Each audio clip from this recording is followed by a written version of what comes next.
और उसी सपने के पूरा करने के लिए आजकल जयपुर, दिल्ली और बहरोड के मेरे चक्कर लगते रहते हैं। ये सहसाड़ा जोड़ हमारे लिए एक अभिशाप बना हुआ था। बहुत लंबे समय से एक सपना था कि इसकी बीमारी को कैसे दूर किया जाए, और जो अभी सौंदर्यीकरण सम्मान धन्यवाद देते हैं भजनलाल सरकार जी का, मुख्यमंत्री जी का, माननीय हमारे सांसद भूपेंद्र जी का, कि इन सबके उससे आज ये हमारा सपना पूर्ण होने जा रहा है, उसकी शुरुआत हो रही है। इसी तरह मोक्ष धाम के अंदर सभी समाज के लोगों ने हमको बुलवाया था, और मैं अभी कमिश्नर साहब से कह रहा हूं कि भाई कोई भी कमी नहीं रहनी चाहिए। आपने जो भी बजट मेरे बजट से एडजस्टमेंट करना है वो मैं करने को तैयार हूं, उसकी कोई हमने लिमिट नहीं दी है। अभी हमारे पार्षद ने शर्मा के हाई मास्ट लाइट मांगी, वो आपकी मंजूर है। हमारे देवेंद्र जी विकास जी ने एक सड़क मांगी, वो भी आपकी मंजूर है। सबसे बड़ी बात क्या है कि हमें काम करना चाहिए। और मैं ठेकेदार को एक बात कहना चाहता हूं, ठेकेदार साहब पहले भी एमएलए होते थे, घर कुछ नहीं ले जाया करते, सारा एमएलए की जेब में ही दे जाया करता, और थोतरी पकड़ के और लेता था। तो मेरा तो कहीं ठेकेदार सुन रहा है तो जितना ट्रॉली माटी चाहिए आप उतना दीजिए, हम आपके पास से एक कप चाय का भी नहीं पिएंगे। और मैं शमशान घाट कमेटी से भी कहना चाहता हूं, और मैं कमिश्नर साहब से भी कहना चाहता हूं, ये एक जनता का काम है, सार्वजनिक काम है, सब लोग अपनी अपनी जेब से पैसा लगा रहे हैं, तो इसके अंदर आप भी मजबूती से बड़ा दिल करते हुए इनको परमिशन तो नहीं, ऑफिशियल नहीं दे सकते, पर अनऑफिशियली ठेकेदार को कह देना कि भैया जितना चाहिए माटी और 2 फीट गहरी बेच देना। कौन सा लिमिट कर रखी है हमने कि 40 फीट की बेचती, 60 फीट बेच देना साहब, क्यों भाई? और हमारा काम अच्छा होना चाहिए, जितनी ज्यादा गहरी खुदेगी उतना हमारी सुंदरता है, उतना ही ज्यादा पानी हमारा लिए। और गुरु जी ने कोई वाहन रोकने के लिए भी जगह की बात की है, वो भी। अब दूसरी बात, ये इसके सौंदर्यीकरण के अंदर जब भी 4 लगेंगे, मेरे कार्यकाल के अंदर आप क्या है बात को सुनते हो, फिर एक दूसरे के खिलाफ होकर उसमें हमको भी लपेट लेते हो। मेरे कार्यकाल में 62 करोड़ रुपया इसके सीवरेज के मंजूर हुए थे। 24 करोड़ रुपया मैं मंजूर करके गया था पानी के।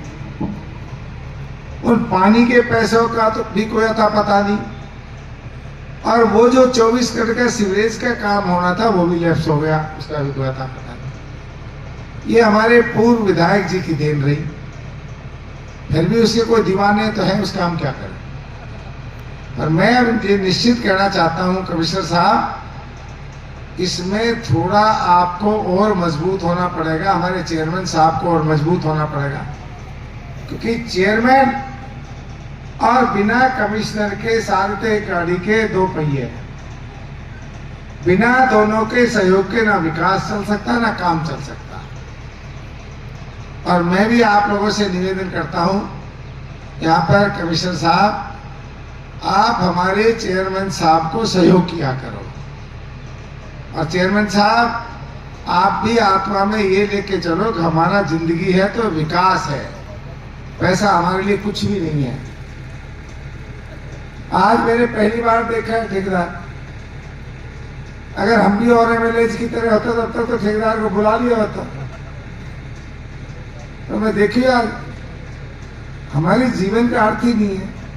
2 दिन बाद ऐसी जगह बैठे मोक्ष धाम में, कुछ भी ना लेके जाओ, 2.5-3 क्विंटल लकड़ी के अलावा कुछ भी ना मिल जाए, और वो भी टाइम पे मिल जाए तो बहुत बड़ी बात है। इसलिए मैं तो निवेदन करूंगा इस जोड़ी से, माननीय कमिश्नर साहब से, माननीय हमारे चेयरमैन साहब से, कि आपका झगड़ा पट्टी मेट के और विकास पर ध्यान दो। और कमिश्नर साहब आप भी बड़ा दिल करते हुए हमारे चेयरमैन साहब का कोई बकाया है, जेन्युइन है, तो उसको कर दो। कई बार ये बातें हो चुकी है, हमारा चेयरमैन बहुत दुखी हुआ है। तो इसलिए चेयरमैन दुखी मत हुआ कर यार। और तेरे पास कोई पैसे की कमी तो है नहीं, 2-4 करोड़ तेरे अगर मारी भी गए तो क्या फर्क पड़े, जनता का पैसा जनता में गया। अब एक मैं अभी से ही माननीय हमारे कमिश्नर साहब से बात करना चाहता हूं कि मेरी माननीय मंत्री जी से, माननीय मुख्यमंत्री जी से और सरकार से डीएलबी में बात हुई, क्योंकि कुदरती मंत्री भी मेरा निजी दोस्त है और जो सेक्रेटरी है वो भी हमारे एक तरह से परिवार का हिस्सा है। मैं जब मंत्री था तो वो मेरे सेक्रेटरी थे, तो हमारा विकास कहीं रुक ही नहीं सकता। अब ये सीवर क्या सुनते सुनते आपके भी कान पके होंगे, सीवरेज सीवरेज सीवरेज। तो हमने ये तय किया है कि अब हमने इसको 3 फेज में बना रहे हैं। अब माननीय कमिश्नर साहब और चेयरमैन साहब बैठे हुए हैं, आप लोग इस तरह तैयार करो उसको, हम 3 फेज में करना चाहते हैं कि जिससे काम रुके भी नहीं, पूरा शहर खुद के पड़ा भी ना रहे, अटके भी नहीं, और बहुत जल्दी से जल्दी हमारा सीवरेज का काम भी पूरा हो जाए। क्योंकि एक साथ अगर सारा शहर खुद गया तो हमारे लोगों में बर्दाश्त करने की हिम्मत नहीं, 2 दिन में हमको गाड़ी देने लग जाएंगे अच्छा की जगह। तो हमने इसके 3 फेज बनवा के आया हूं मैं, 22 करोड़ 22 करोड़ और 22 करोड़, टोटल लगेंगे 66 करोड़। तो अभी जो 22 करोड़ का था, क्योंकि इस बजट में हमें 20 करोड़ की घोषणा हुई थी, तो वो 22, उसमें 2 करोड़ रुपए बढ़ रहे हैं, तो वो 22 करोड़ रुपए के लिए फाइनेंस में फाइल चली गई है।